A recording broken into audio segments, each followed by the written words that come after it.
నమస్తే. నేను మీ జర్నలిస్ట్ రవిచంద్ర. ఆంధ్రప్రదేశ్లో ఎన్నికలు జరిగి కేవలం 18 నెలలు మాత్రమే గడిచింది. ఇంకా ప్రభుత్వానికి దాదాపుగా 3.5 సంవత్సరాలు పరిపాలించే అవకాశం ఉంది. అయితే కొన్ని నియోజకవర్గాల్లో మాత్రం ఇప్పటి నుంచే గ్రౌండ్ ప్రిపేర్ చేసుకుంటున్నారు నాయకులు. దాంట్లో ముఖ్యంగా చెప్పుకుంటే 2024 ఎన్నికల్లో వైఎస్ఆర్సీపీ ఘోర ఓటమి తర్వాత ఎలాగైనా సరే కొన్ని నియోజకవర్గాల్లో ఆల్రెడీ వైఎస్ఆర్సీపీకి పట్టుంది. అలాంటి నియోజకవర్గాల్లో ఎలాగైనా ఈసారి పాగా వేయాలని చెప్పి ప్రయత్నాలు చేస్తుంటే, ఆ ప్రయత్నాల్లో భాగంగా కొంతమంది నాయకులు ఒక్కొక్క నియోజకవర్గంలో ఇద్దరు ముగ్గురు నాయకుల మధ్య టగ్ ఫర్ ఫైట్ అయితే నడుస్తుంది. అలాంటి నియోజకవర్గాల్లో ఒకటి మార్కాపురం నియోజకవర్గం. మార్కాపురం అంటే ముఖ్యంగా మనకు గతంలో దశాబ్దాలుగా రాజకీయాలు చేస్తున్నటువంటి కందూరుకు సంబంధించినటువంటి కొండారెడ్డి మెయిన్గా మనకు కనిపిస్తారు.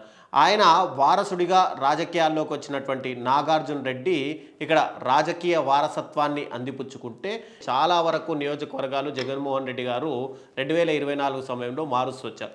అలా గిద్దలూరు నియోజకవర్గం నుంచి మార్కాపురం వచ్చినటువంటి అన్నారాంబాబు వీరిద్దరూ కూడా ఒకవైపు నాగార్జున రెడ్డి, మరోవైపు అన్నారాంబాబు ఇద్దరు కూడా మార్కాపురం నియోజకవర్గంలో ఎలాగైనా సరే 2029 టికెట్ సంపాదించుకోవాలని చెప్పి తమ ప్రయత్నాలు చేస్తున్నారు.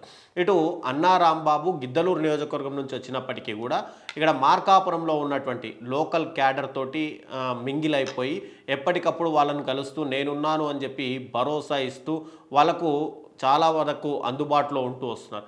ఇక్కడ కేవలం మార్కాపురంలోనే కాకుండా గిద్దలూరు నియోజకవర్గం అంటే తన సొంత నియోజకవర్గంలో కూడా గతంలో తనకు రాజకీయ సీట్లు ఇచ్చినటువంటి రాజకీయంగా తనను గెలిపించినటువంటి నియోజకవర్గమైనటువంటి గిద్దలూరులో కూడా ఎలాంటి శుభకార్యాలున్నా లేదంటే కార్యకర్తలకు ఎలాంటి ప్రాబ్లమ్స్ వచ్చినా కూడా తాను నేనున్నానని చెప్పి గిద్దలూరు నియోజకవర్గంలో కూడా విస్తృతంగానే ఎప్పటికప్పుడు పర్యటిస్తూనే వచ్చారు.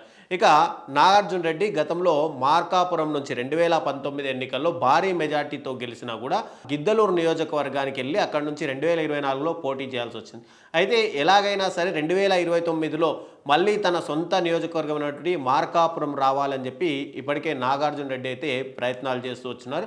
దాంట్లో భాగంగానే ఆయన కూడా విస్తృతంగా నియోజకవర్గంలో తిరుగుతూ క్యాడర్కి అందుబాటులో ఉంటూ వస్తున్నారు. అయితే ఒకవైపు వారసత్వ రాజకీయాలు, మరోవైపు దూకుడు రాజకీయాల మధ్య 2029లో జగన్మోహన్ రెడ్డి గారు టికెట్ ఎవరికి ఇస్తారు మార్కాపురం అనేది ఒక సస్పెన్స్గా నెలకొంటే, ఇక 2024 ఎన్నికలకు ముందు తెలుగుదేశం పార్టీ తాము ఎన్నికల్లో గెలిస్తే మార్కాపురాన్ని ఖచ్చితంగా ఒక జిల్లాగా ఏర్పాటు చేస్తామని హామీ ఇచ్చారు. ఇయర్ ఎండింగ్ 2025 సంవత్సరం కంప్లీట్ అయ్యేలోపు అంటే జనవరి లోపల ఇక్కడ మార్కాపురం అనేది సపరేట్ జిల్లాగా ఏర్పడే అవకాశం ఉంది.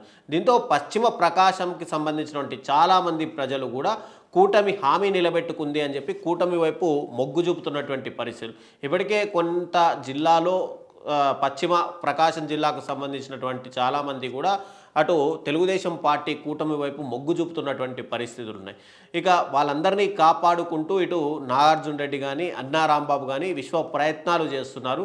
కానీ రాబోయే రోజుల్లో వీళ్ళిద్దరిలో టికెట్ ఎవరు సంపాదించుకోగలుగుతారు, క్యాడర్ ఎటువైపు మొగ్గు చూపుతుంది, వీళ్ళిద్దరిలో జగన్మోహన్ రెడ్డి గారు ఎవరికి టికెట్ ఇస్తాడు అనేది తెలియాలంటే వీళ్ళ పనితీరు ఇంకా 3.5 సంవత్సరాలు క్యాడర్కి అందుబాటులో ఉంటారా, నిజంగానే క్యాడర్కి మింగిల్ అవుతారా లేదా అనేది జగన్మోహన్ రెడ్డి గారు చూసిన తర్వాత 2029 ఎలక్షన్స్ టైంలో ఎవరికి టికెట్ ఇస్తారనేది తేలే అవకాశాలు.